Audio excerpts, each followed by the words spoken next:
ミハエルの持っているアドバンテージは、チームから全面的なサポートを得ている点だと思う。僕もマクラーレンの数年間、そしてフェラーリ初期、ウィリアムズでほんの少しの間、そういう状況だった。そういう時は自分のスタイルと考えでチームを操作することができるんだ。シューマッハはベネトンチームのナンバーワンドライバーとして、絶対的なエースというか、何もかもがシューマッハ優先という状態で戦ってますよね。プロストもその現役当時、マクラーレン時代の数年、フェラーリの初期、ウィリアムズで、ほんの少しの間、そういう扱いを受けていたと。そういう時は自分のスタイルと考えでチームを操作できる。そういう時は強くなれるというか、思い通りに走ることができるっていうことでしょうね。前回の動画でデーモン・ヒルが、僕がいいパフォーマンスを見せるときは自分のやり方で走っているときと語っていたのと、ほぼ同じことを言ってるんだと思います。彼は頭脳明晰で、誰もが彼の言うことに耳を傾ける。他のチームではなかなか見られないことだ。しかしそれは秘密というよりも成功への鍵と言える。頭脳明晰で彼の言うことに耳を傾ける。これはシューマッハの高い能力によるもので、シューマッハに発言力があるというのは、別に悪いことでもないし、ずるいことでもないですよね。彼の能力がなせる技で。だけど、他のチームではなかなか見られないと。他のチームというのは、これはおそらくウィリアムズも含まれていて、デーモン・ヒルはこのように恵まれた環境ではないと推測できますよね。だけど、プロストゲイには、秘密というよりも成功への鍵、チャンピオンになるには、チーム全員も味方につけるというか、そういうことも含めてやらないといけないって言ってるようにも聞こえますね。まず前提として、シューマッハとヒルは、こういう置かれた状況の違いがあるっていうのを頭に入れておいてください。で、デーモン・ヒルのインタビューに行きます。ミハエルがやっていた心理戦をどう思った？彼は完全な競争者だった。人生のあらゆる細部にまでプレッシャーをかけてくる。例えば僕が勝った後の記者会見で彼はジャックか誰かと雑談を始める。これは95年に限らず全般的なことを言ってるみたいですけど、シューマッハは完全な競争者だと。あらゆることにプレッシャーをかけてくると。デーモン・ヒルがレースに優勝して当然記者会見で何か喋るわけですけど、わざとシューマッハは横で他のドライバーと雑談を始めるわけですね。つまり僕が話している最中に別の会話を始める。彼はプレスの前で相手を軽く扱うのがとても巧みだった。そして僕は愚かにもそれに反応してしまった。シューマッハはこういうレース以外の場所でも相手にプレッシャーをかけるというか、相手を貶めるというような行動をしてたんですね。だけどヒルはそれに反応してしまったと。シューマッハのそういう言動に対して、振り回されてしまったってことでしょうかね。95年に絞って話をすると、95年の心理戦は完全に負けた。引っかかったよ。95年に入るとき、楽しい戦いになると思っていた。でも、世界タイトルを争うには、どれほどの洗練が必要かを理解していなかった。その結果、何度か自分の限界を超えすぎてしまった。94年はシューマッハがチャンピオンを取ってしまいましたけど、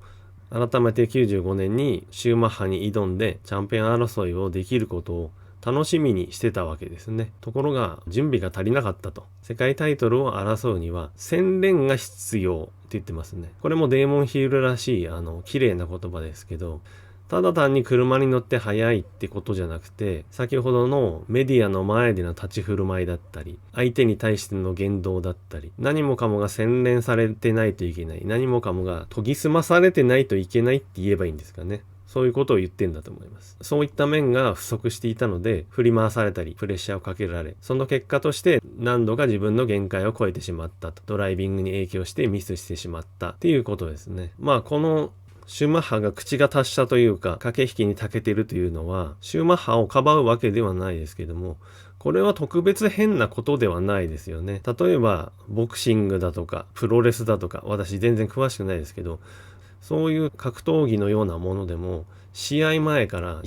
挑発し合ったりしてますよね。なので、ライバルに対して本番の戦いに入る前から、もしくは入った後も相手を威圧するっていうのは特別変なことではないと思います。ただ、シューマッハがそれにとても長けていたっていうことだと思います。ただ、これは言える。もしミハエルがいなかったら、自分がどこまでいけるドライバーなのか、知ることはなかった。自分の能力を超えるとこまで引き出された。デーモンヒルはシューマッハのそういうやり方を冷静に分析してコメントしてるだけで、別に全否定してるわけじゃないんですね。全般的にはシューマッハと戦えたことを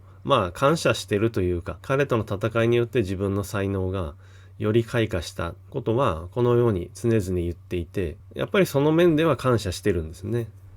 本当に人間のできたデーモンヒルらしいコメントかなと思います。プロストやアイルトンにどれだけ近づけたのか知りたかった。ミハエルやナイジェルともっとレースがしたかった。シューマッハとの戦いによって自分の能力が伸びたことで、96年チャンピオン争いの相手はシューマッハではなかったですけど、無事にチャンピオンになれたわけで、そこまで成長した自分がプロストやセナにどんだけ近づけたのか知りたかったって言ってます。ミハエルやナイジェルとももっとレースがしたかったとも言ってます。このコメントでよくわかるのが、とってもジェントルな性格のデーモンヒルですけど、やはり根っからのレーサーなんだなとも思います。車で相手と速さを競うのが好き。自分の実力がどれほどのものなのか、速いドライバーと戦って試したいっていう気持ちが強いんですね。シンプルなコメントですけど、ここに私はデーモンヒルがチャンピオンになれたそのエネルギー源というか、そういうものを感じた気がします。なので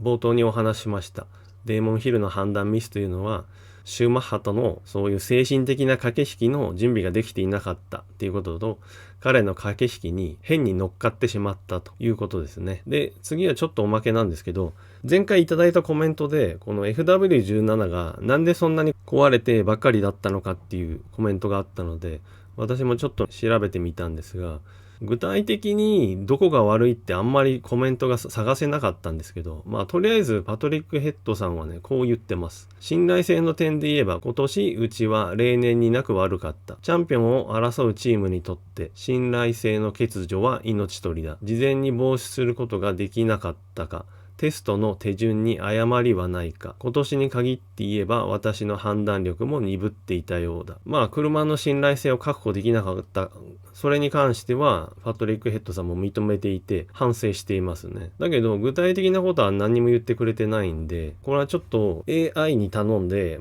世界中からの情報を集めてもらいました。それでもちょっと具体的じゃないんですけども、コメントいただいてた FW16 とギアボックスが同じじゃないのかっていう点は同じギアボックスだそうです。基本的に。だけど、じゃあなんでそんなに壊れんのかって話ですよね。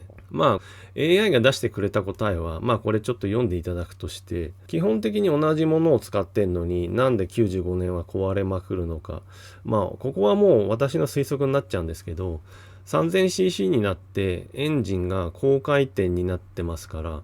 まずバイブレーションが前年より全然増えてますよね。で、その振動がギアボックスに対して負担をかけてんじゃないのかっていうことと、3000cc になってより高回転になって油温も厳しいですよね。水温もそうかもしれないですけど、とにかくエンジンの熱が上がってそれがギアボックスにも当然伝わってるはずなので、それでギアボックスそのものにも負担がかかったりで、油圧計が何かおかしくなったり、ここにもね熱がこもりやすいって書いてますけど、根本的にギアボックスであったり何でもかんでもニューウェイさんの車は最もミニマムなサイズで作られてますから、空気抵抗を減らすためにエンジンの高回転化によって上がった熱が逃げきれなくなっちゃってギアボックスもしくは油圧計を破壊したんじゃないのかなと私は推測してます。これも具体的にパトリック・ヘッドさんかニューウェイさんか誰かが語ってくれればよかったんですけど、見つからなかったんで、おそらくそういうことなんじゃないかなと思います。はい、今回の動画はここまでです。冒頭申し上げました通り、ヒルとシューマッハの話は何個も動画作りましたので、一旦お休みしようかなと思います。なんか面白いネタが見つかっちゃえば作るかもしれないですけど、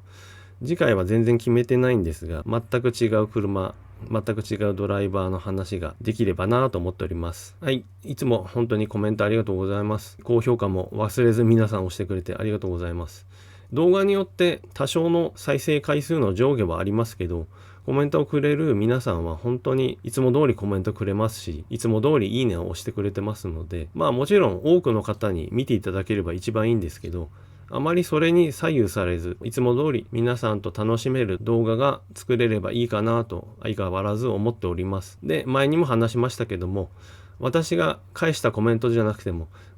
視聴者の皆さん同士でコメントをやり合ってくれてたりして盛り上がってる時もありますけども、本当にそれが私の本望ですので、皆さんが楽しんで盛り上がれる場所になればと思ってますので、はい、これからもよろしくお願いします。